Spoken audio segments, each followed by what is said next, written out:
Olá, bom dia! Nós estamos juntos mais uma vez, nós vamos aprender um pouco mais com a palavra de Deus. Vamos fluir aí nesse entendimento, nesse conhecimento e nesse aprendizado sobre discipulado. Quais são as características de um discípulo e quais as características para que esse discipulado seja eficaz? O que eu preciso ter na minha vida? O que você precisa ter na sua vida? Quais são as atitudes? O que caracteriza um discipulado com eficiência? Algo que vai dar fruto e muitos frutos. Vamos estudar mais essa aula hoje? Vamos orar?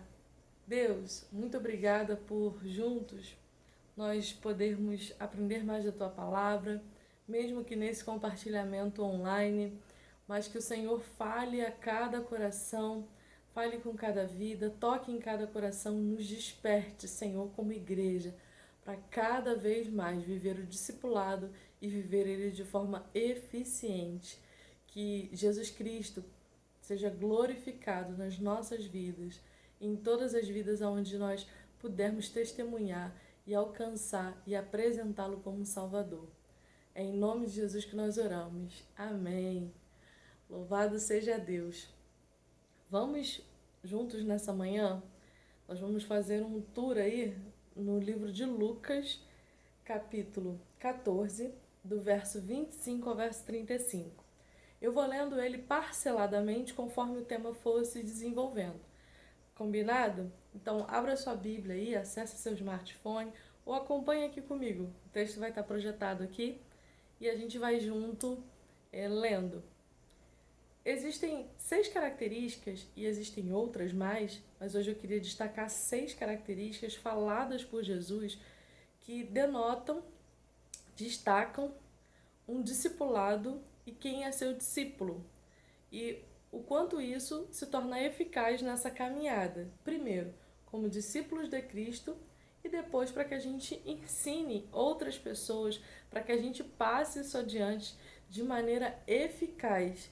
Porque afinal quando nós caminhamos com alguém, nós estamos fazendo discípulos para Jesus e nós precisamos ensiná-los a viver através da nossa própria vida, apresentar a Jesus e a sua caminhada, falar características, ensinar uma caminhada cristã. A gente, quando aceita Jesus, a nossa vida muda e aí a gente começa uma nova caminhada. E como que a gente caminha nesse novo caminho? Né? A gente caminha de qualquer maneira? Não. Existe algo que é um padrão, existe algo que o Senhor Jesus nos instruiu, nos deixou, nos ensinou. E é sobre isso que nós vamos falar hoje. A primeira característica que eu gostaria de destacar é que é uma prioridade. Quais são as nossas prioridades? E aí Jesus vai falar de algo aqui, que é um texto até bem, parece que é um pouco estranho, mas vamos ler junto? Está em Lucas 14, verso 26. Antes de ler o 26, né, vou ler o 25 para a gente entender qual é o contexto que Jesus está falando aqui. Grandes multidões o acompanhavam e ele, voltando-se, lhe disse. Aí vem esse verso aí que é o 26. Se alguém vem a mim e não aborrece seu pai, mãe, mulher, filhos, irmãos, irmãs e ainda a sua própria vida, não pode ser meu discípulo. É um texto, como eu falei de início, né, ele parece estranho, mas nesse texto Jesus não está falando que a gente tem que aborrecer as pessoas da nossa família ou odiar, como tem uma outra versão, mas está falando sobre prioridade. Quando a gente entrega a nossa vida a Jesus, a gente tem um primeiro mandamento. E qual é esse primeiro mandamento? Amar ao Senhor Deus com todo o nosso coração, com toda a nossa alma, com todo o nosso entendimento, com todas as nossas forças. Essa se torna a nossa prioridade. Mais do que o nosso amor pela nossa família, mais do que o nosso amor pela nossa própria vida. Porque aí às vezes choca quando a gente fala de pai, mãe, irmãos, mas ainda, né, tem aí nesse texto, e ainda a sua própria vida. No sentido de que, qual é a sua prioridade a partir de agora? Esse é um preço do discipulado. É entregar para ter. a gente abrir mão das nossas prioridades, daquilo que talvez ocupasse primeiro lugar na nossa vida, e o próprio Deus, o Senhor Jesus, começa a ocupar esse primeiro lugar. Essa é uma característica para um discipulado eficaz. Quando alguém estiver caminhando com você, para que você esteja discipulando essa pessoa, será que essa pessoa vê quais são as suas prioridades? Ou por qualquer coisa você já não tem Deus como prioridade na sua vida? Porque Jesus está dizendo aqui, se essa pessoa, né, tiver outras prioridades, e aí eu estou colocando nas minhas palavras, ok? Ela não pode ser discípulo de Jesus. Eu quero que você leia também comigo Marcos 10, de 28 a 30, que fala assim: Então Pedro começou a dizer-lhe: Eis que nós tudo deixamos e te seguimos. Tornou Jesus: Em verdade vos digo que ninguém há que tenha deixado casa, que tenha deixado irmãos, irmãs, mãe, pai, filhos ou campos por amor de mim e por amor do Evangelho, que não receba já no presente o cêntuplo de casas, irmãos, irmãs, mães, filhos e campos, com perseguições, e no mundo por vir a vida eterna. É interessante porque você entende que Jesus não está falando aqui para a gente se isolar da nossa família, para a gente não conviver com a nossa família, mas pelo contrário, é que isso tudo vai se expandir, vai se multiplicar, centuplicar, como está aqui, né? A gente acaba não tendo mais só a nossa casa, mas a gente, como igreja, como servos de Jesus, a gente vira uma grande família, viramos uma grande família com muitos irmãos, muitas irmãs, mães, pais, enfim, né? É o que está escrito aqui. E é interessante, né, olhar para esse texto, porque o abrir mão de Jesus não é para, de novo, nos tirar dessa sociabilização com a nossa família, mas pelo contrário, é para que a gente alcance ainda outras famílias, ainda outras pessoas. E, de novo, nós vamos viver uma vida eterna, né? Como está dizendo aqui no final desse texto, uma vida eterna, onde nós seremos essa grande família reunida, né? Então, por quê? Para que se prender às coisas deste mundo de uma maneira como se fosse algo prioritário? Mas que interessante seria que toda a nossa família tivesse esse mesmo pensamento, que a prioridade é Deus. A gente vive junto para se abençoar, para se discipular, para estar caminhando junto, mas a prioridade da nossa vida, da nossa família, ser o próprio Deus, ser o próprio Senhor Jesus, ser o amor ao Evangelho, como está dizendo também nesse texto.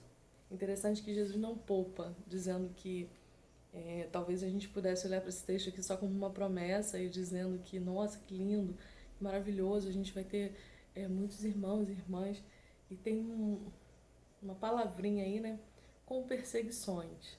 Não vai ser fácil, não vai ser tudo mil flores, não vai ser tudo mil maravilhas, o tempo todo tudo 100%. Até porque em João 15, 20, diz que não é o servo maior do que o seu senhor. Se perseguiram a ele, se odiaram a ele, e aí eu estou colocando um pouquinho com as minhas palavras, também vão nos odiar. Então, não é o servo maior do que o seu senhor. Segunda característica, vamos lá? A segunda característica de um discipulado eficaz é o compromisso.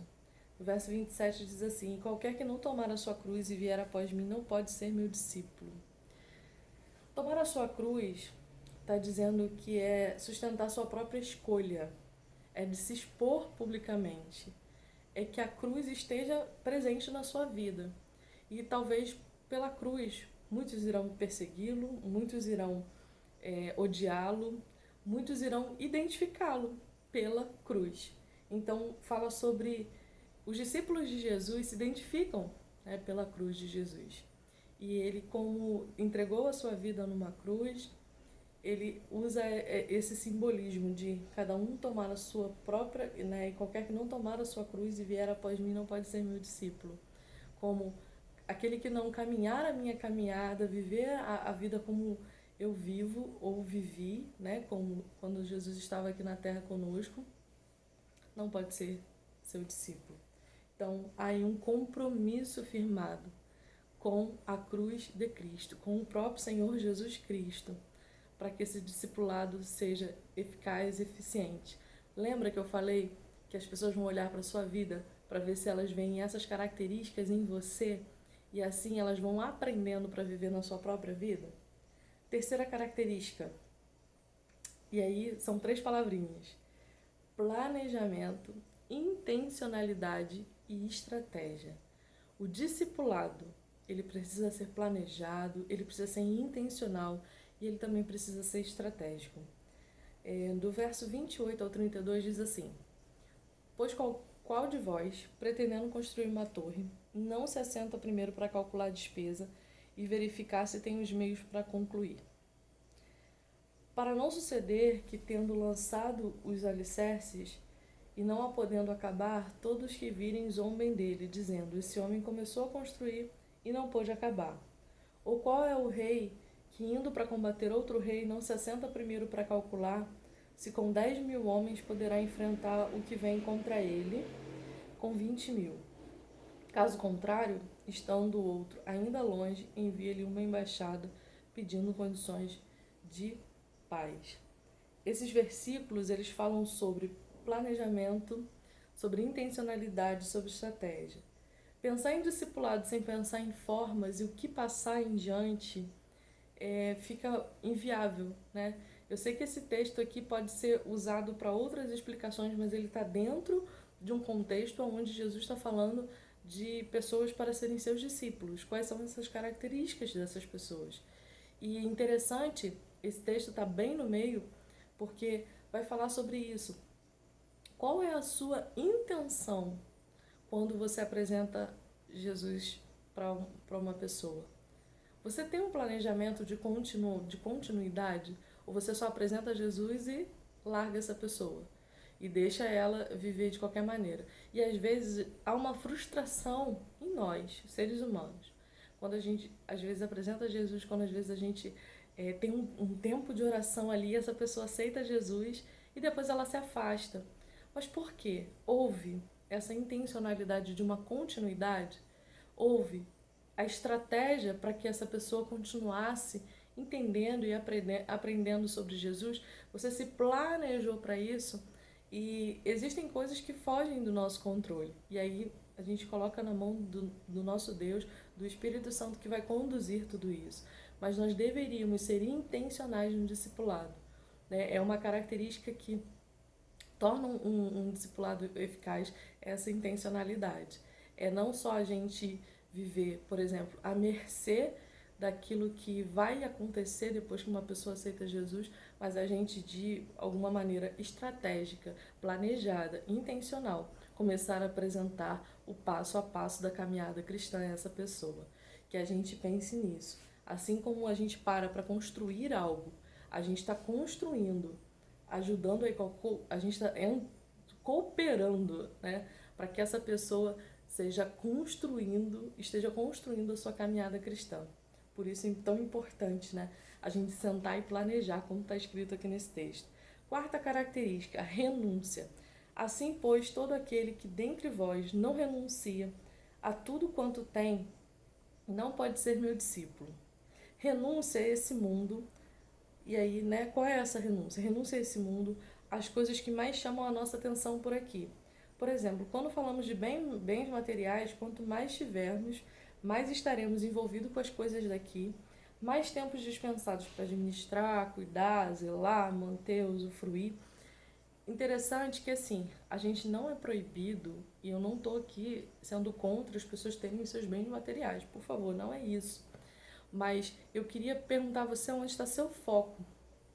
Se o seu foco está em desenvolver 1000 estratégias para alcançar as coisas deste mundo, como que está a sua estratégia para alcançar as coisas do reino?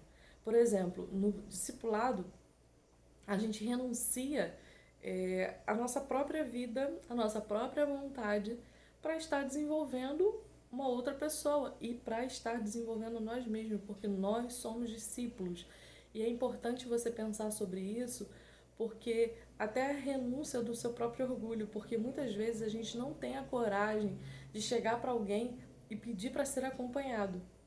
Então, Se você hoje tem essa necessidade, chegue para alguém, peça alguém, alguém de sua confiança, alguém que possa te direcionar, mesmo que essa pessoa não possa te acompanhar hoje, mas para que ela possa te direcionar a você estar se desenvolvendo.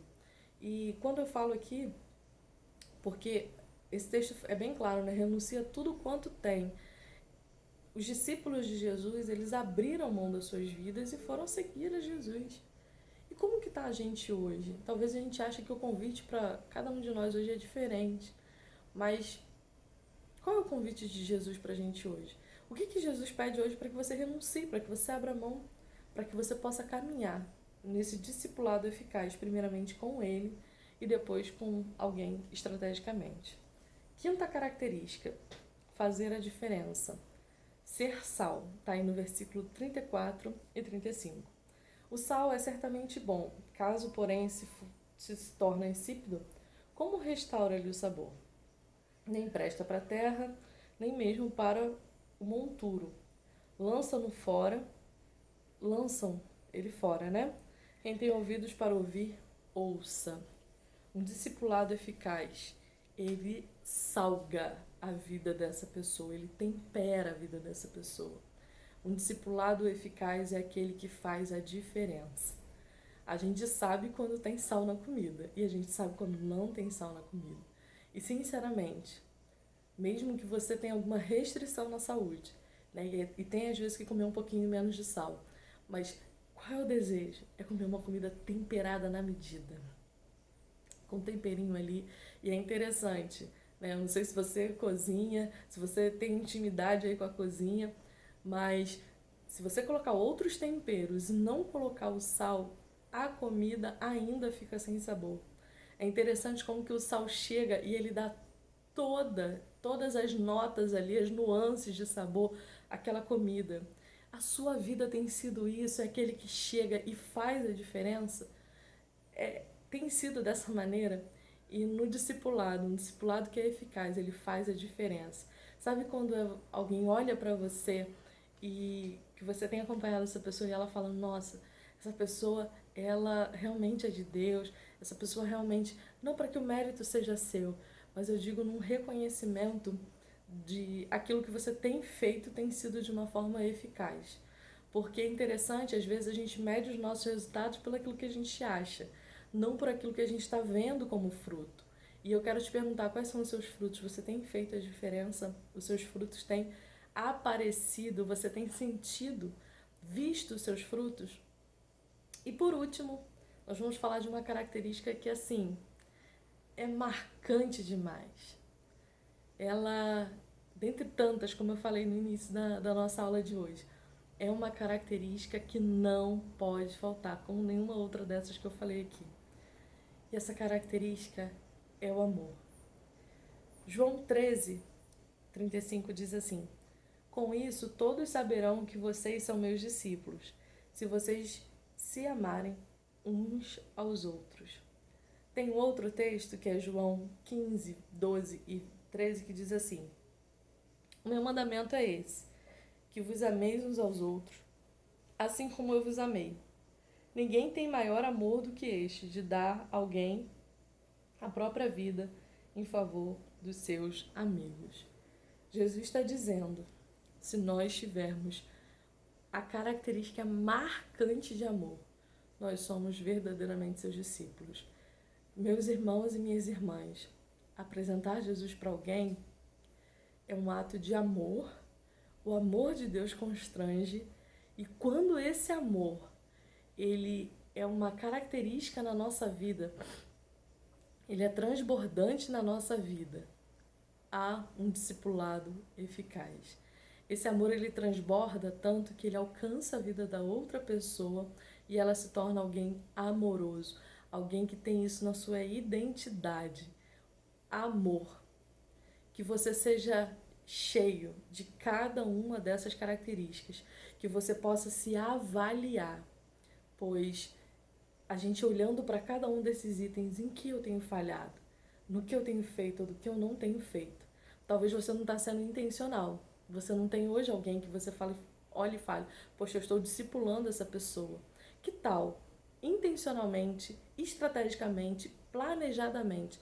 Você se sentar e pensar em pessoas que você pode de alguma maneira contribuir, e pensar em pessoas que possam contribuir com você também, e você começar a trocar essas esse momento de crescimento, esse momento de amadurecimento que é o discipulado. A Bíblia fala que o ferro com ferro se afia.